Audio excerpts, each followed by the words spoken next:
Want you to be caught off guard. Are you ready? Join Storm Tracker Tishan Gomes for Riding the Storms, a 30-minute program bringing you step-by-step information about the hurricane season. 6:30 p.m. every Monday here on Kyrie FM. Come on, let's all ride the storms together.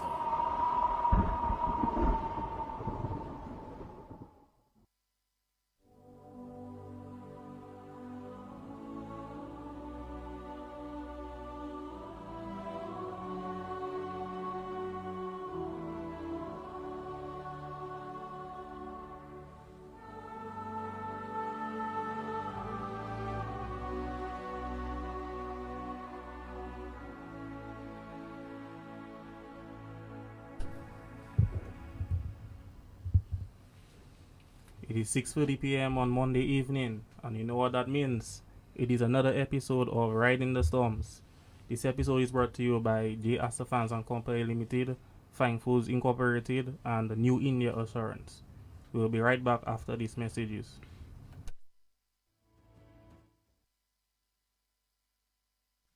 Your roof withstand the test of time, weather conditions, and keep you covered?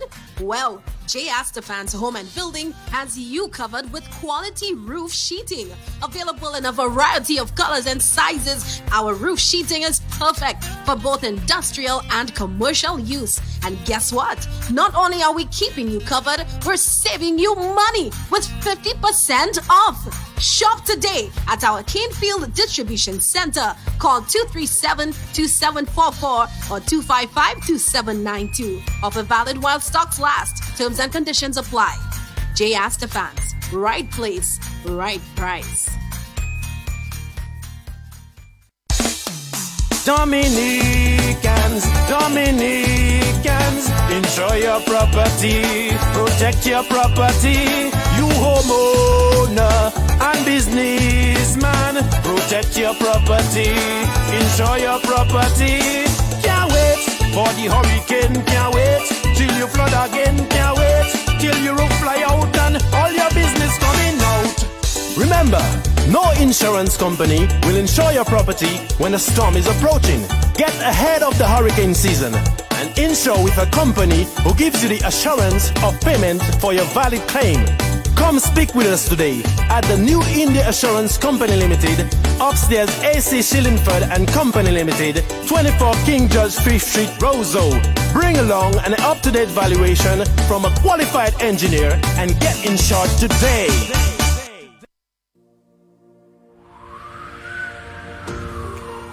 After the hurricane, if you do not have power and cannot boil water, add 8 drops of clean and white bleach per gallon of water. Let the water sit uncapped for at least 10 minutes before drinking. Make your drinking water safe. This is your hurricane tip from Clean and White Bleach, distributed by Fine Food.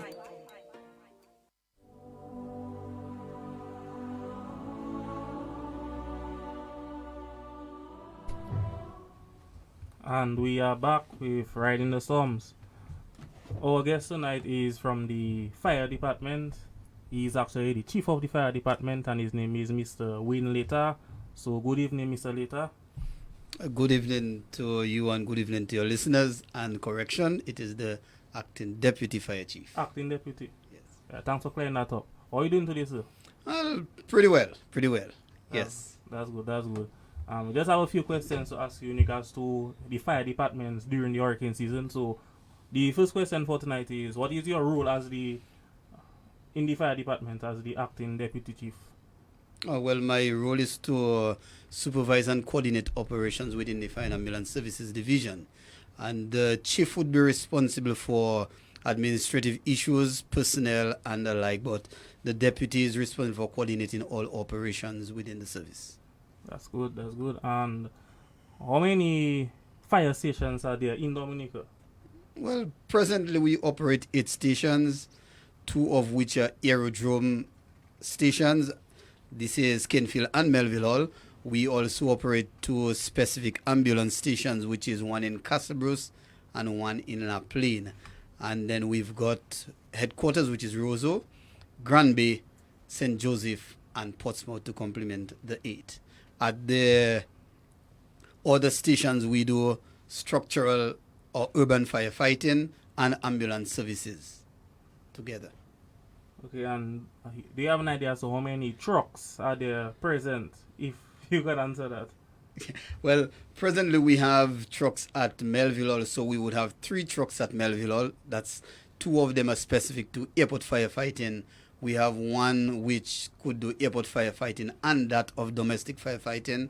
We've got 1 truck in Portsmouth, 2 in St. Joseph, which is 1 big Mercedes-Benz and another small, we call it a first aid tender. It's a small Land Rover. In Roseau, we have 2 operating, and in Granby, we have 2, and Kenfield, we have 1. So that makes it a total of 9. Yeah, very good, very good. In regards to traffic, I know sometimes we have fires of any nature during any time of the year. But what is the role of the fire department in making sure that, okay, when there's a fire, what happens to the traffic? Because I know sometimes people, I won't say they still be traffic, but what is the role of the department? What kind of privileges does the fire department have? Well, it's not that we are responsible for traffic. So the traffic department has the sole responsibility for traffic. But where fire services is concerned, where traffic is, as it relates to the law, we are permitted to exceed the speed limit in any area.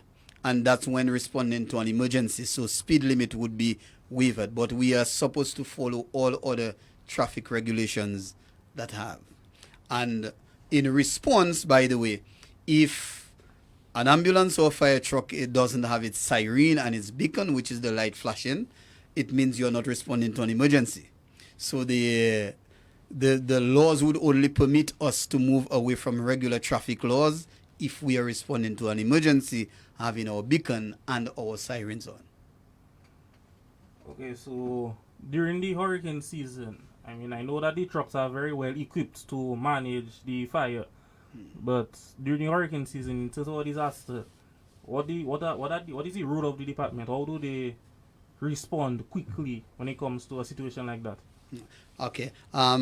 During if we are talking about during disasters, what we find is that our training and equipment that we have, we do rescue. So rescue is the responsibility of the fire and ambulance services in Dominica. And rescue would fall under that of search and rescue, which is deep forest rescue, urban search and rescue, collapsed buildings, removal of persons or helping persons during storms, during other disasters. That's what we do. So we do rescue. And but let's look at, for example, a hurricane. A hurricane is approaching. The fire and ambulance services involved in movement of persons or evacuation of persons before storms. So persons who would need to go to seek shelter in some other areas other than where they live, that's our responsibility. We do that also. And it's harsh to say, but during the storm, we find ourselves out when persons call if they're trapped, even during the storm. As far as we can do it, it is possible. We would go to assist them to get to safety. And then after the storm, we do recovery and rescue after the storm has passed.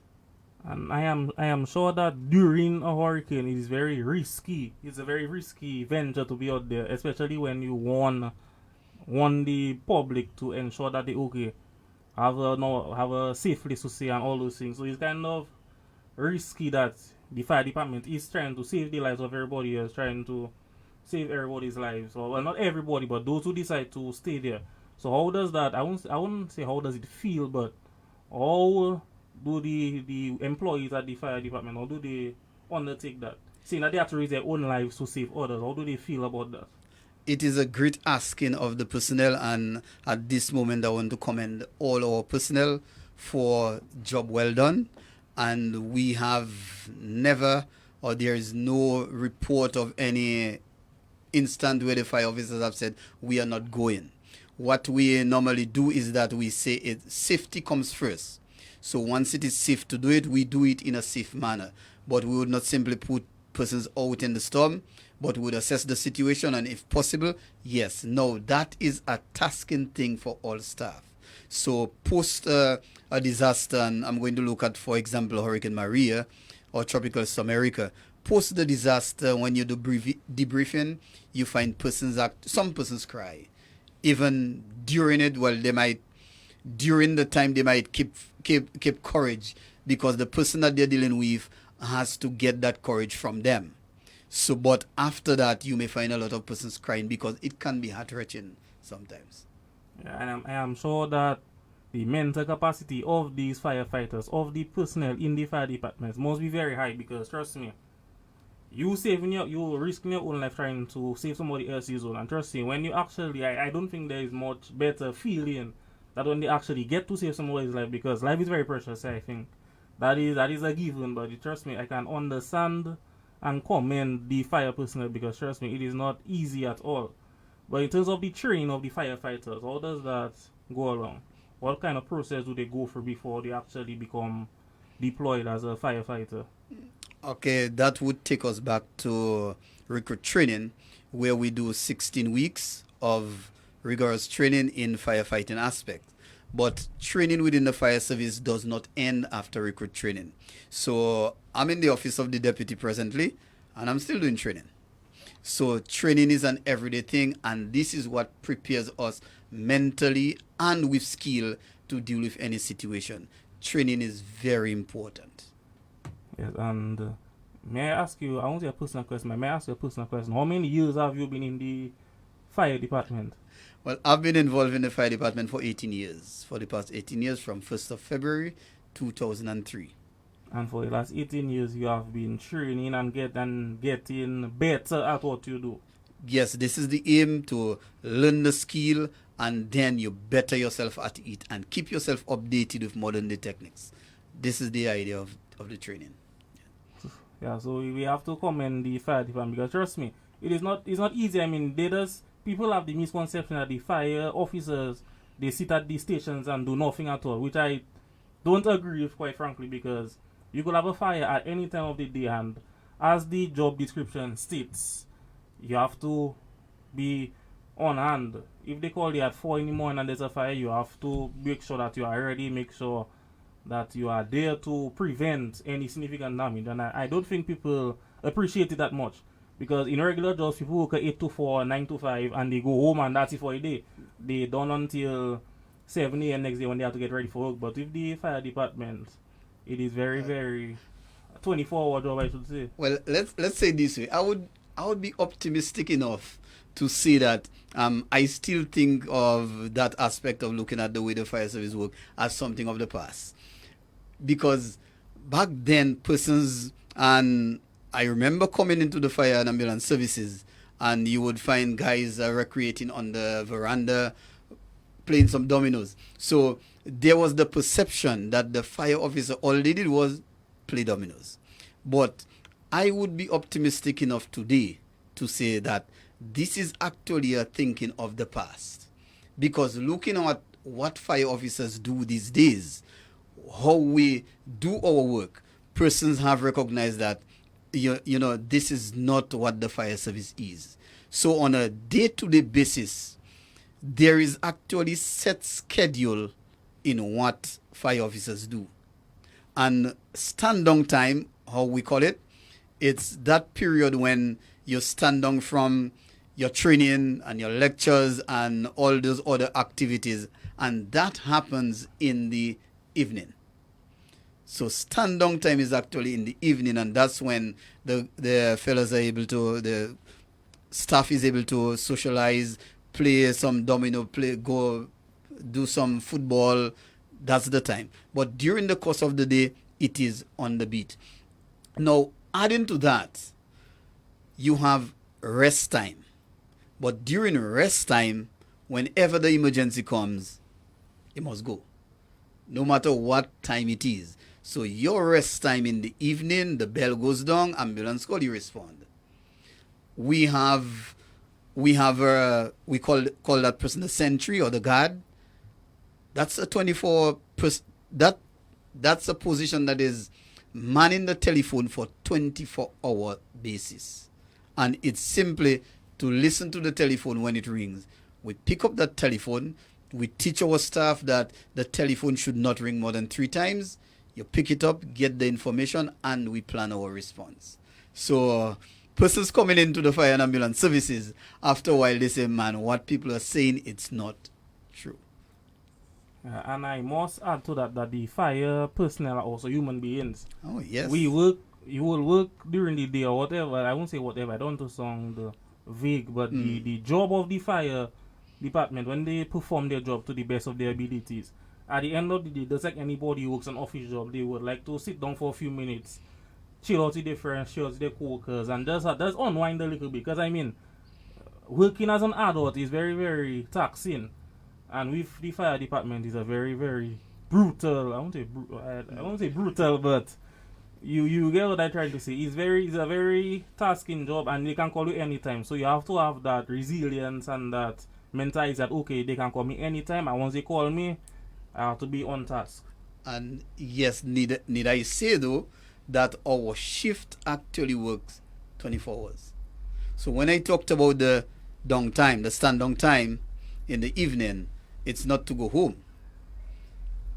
You're still in station. Yes, so our shift starts at 9 in the morning and ends 9 the next morning.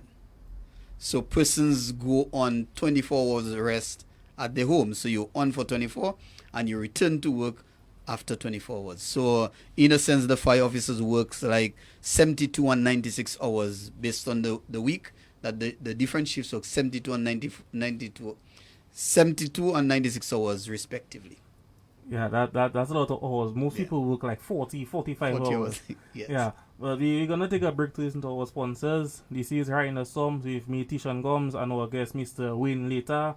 We'll be right back after these messages.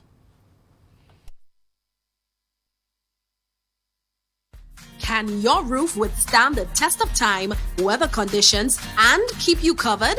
Well, J. Astafan's Home and Building has you covered with quality roof sheeting. Available in a variety of colors and sizes, our roof sheeting is perfect for both industrial and commercial use. And guess what? Not only are we keeping you covered, we're saving you money with 50% off. Shop today at our Canefield Distribution Center. Call 237-2744 or 255-2792. Offer valid while stocks last. Terms and conditions apply. J. Astafans. Right place, right price. Dominicans, enjoy your property, protect your property. You homeowner and businessman, protect your property, enjoy your property. Can't wait for the hurricane, can't wait till you flood again, can't wait till your roof fly out and all your business coming out. Remember, no insurance company will insure your property when a storm is approaching. Get ahead of the hurricane season and insure with a company who gives you the assurance of payment for your valid claim. Come speak with us today at the New India Assurance Company Limited, upstairs AC Shillingford and Company Limited, 24 King George 5th Street, Roseau. Bring along an up-to-date valuation from a qualified engineer and get insured today.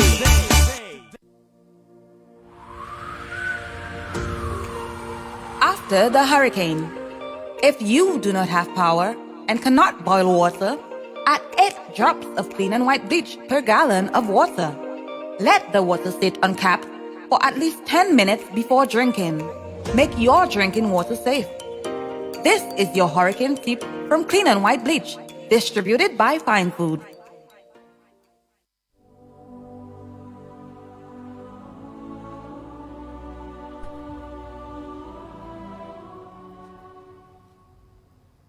And we are back with Riding the Storms with myself, Tishan Gomes, and our guest, Mr. Wayne Letang. Just to continue with the 96 hours that the firemen work during a week. When you spoke a bit earlier about the call-in, for example, that based on the training that they receive, they don't let the phone ring more than 3 times. But my question is, what is the policy, or what are the repercussions of prank calls? Because I know some people, they think that they can be jokers to try to call the fire department or call any kind of emergency hotline, and they make up they have a made up disaster. You check. So what are some of the policies when it comes to that? Well, prank call has been something which have plagued the division for a number of years, for decades. So presently we have a reduction in the amount of prank calls because I guess I would be optimistic to say that persons are aware that doing those type of calls can actually put fire officers at risk. So you have we have a reduction. I could say we have a reduction in the amount of prank calls, but we still do.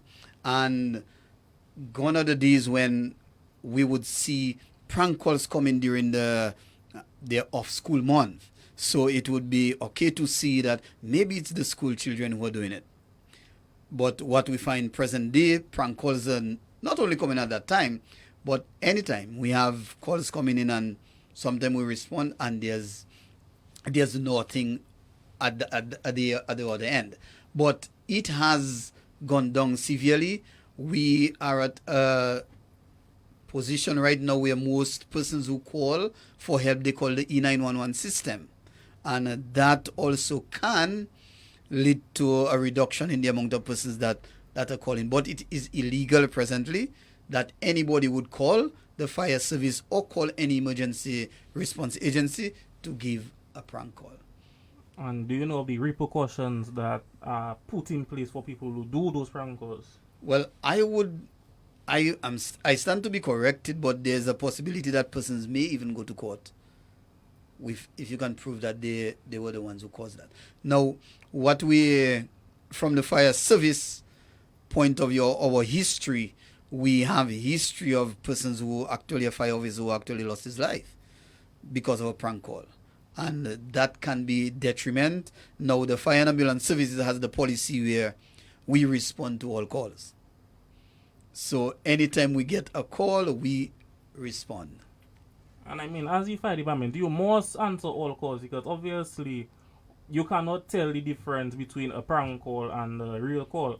But I agree with you, and I find it, I won't say disgusting, but I find it rather disheartening that people might actually be at risk. Like, let's say if two people are trying to call the fire hotline at the same time, you have one being a prank call, and the prank call gets the attention of the person that's answering the phone.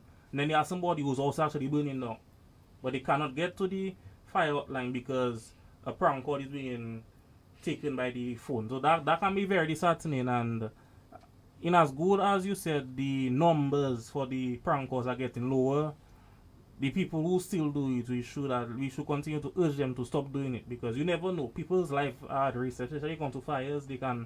Fires spread very quickly. Yes, so this is where I would tell the community, parents, check your children. Well, everybody got a cell phone now, but calling the fire department to issue a false call may well cause the life of your brother, your sister, or another member of your family. Because the time that the fire and ambulance services would actually have to respond to the real call, we are placed in a situation where we are at another call. So we are asking persons, if you do it, or if you know anybody who may do it, report it.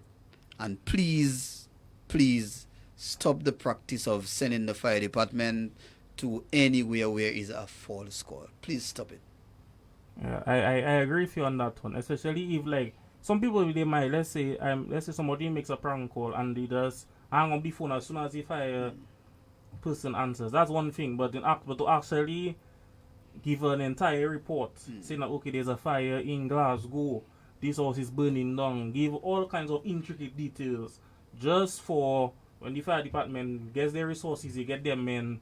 For example, if you deem it as an emergency, you have the fire people coming from, like, as you say, people are on their downtime, so to say. They might be off, but they have to come because it's an emergency, and then you just do that. It can be very easy starting in. And adding to that, it's not only for fires, but also medical and trauma emergencies where the ambulance has to respond also. Every action that the fire and ambulance service takes, it's to save a life. And this is where we are asking persons, you must get serious at it and avoid those type of calls. I agree. And just before we leave here tonight, any words you want to leave with the public, to the listeners? Well, yes. To the listening public, remember that safety comes first. Your safety is your responsibility. The occurrence of fires can be stopped. You can control that, and therefore you can also control the effect of fires. We would like to see that maybe in an ideal that no fires ever exist, but persons have to take it very seriously. Check the use of your LPGs, the use of electricity, the use of open flames. Minimize the effects of fires as much as possible. Also, we are in the hurricane season. Take note, Hurricane Maria was an eye-opener. Let's not close our eyes because Maria has passed.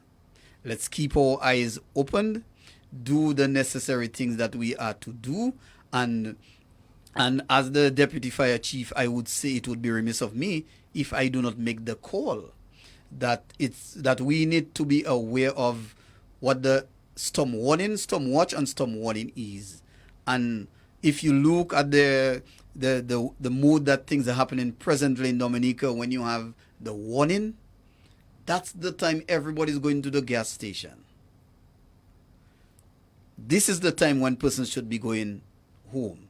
So then we have a hurricane or tropical storm warning in effect, and persons cannot go home because the roadways are blocked up. Persons are going to the gas station. I would like to advise Dominicans to please move away from that practice. Get our fuel beforehand. So by the time you hear a tropical storm watch, you should be put in place your fuel already. So by the time the warning arrives, you are to get home, not to go to the gas station. So that's just a word of caution I would like to give us during the hurricane season.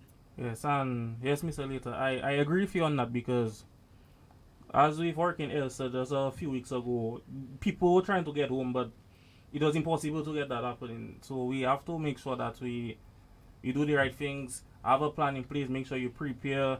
People have the B doors that they can fill with gas, you can fill those things with gas as well. So just ensure that we have to be prepared. Alright, and during the hurricane season, you know that things can happen quickly, so the last thing you want is, okay, you don't want for you to get caught sleeping, for you to have to be chasing time and having to, no, that will inconvenience a lot of people. So once you have a plan in place, you'll be good to go. And enter in the peak of the season, you have to ensure that all those things are under control, make sure you have all those things managed. But we're going to end here for tonight. I'd like to thank all our listeners on the radio stations, those of us watching on the television, those of us watching on the Facebook Live. I'd like to thank all of us for being here today. I'd like to thank our sponsors, as well as Mr. Wayne Later for being here with us today. I'm sure that as the chief, you maybe have some more work to do after you're done here. Exactly. So we have to commend the fire department and all of that. Alright, but thanks for being here with me, Mr. Later. Keep up the good work, keep up the very consistent work, and we hope for you to continue doing what you do best. Yes, well, thank you very much for inviting us to your program, and I hope that you could invite us another time again. We'll be available to do that. And best wishes to all the listeners, all the viewers, and keep on keeping safe. Thanks much. Thank you, sir, and take care.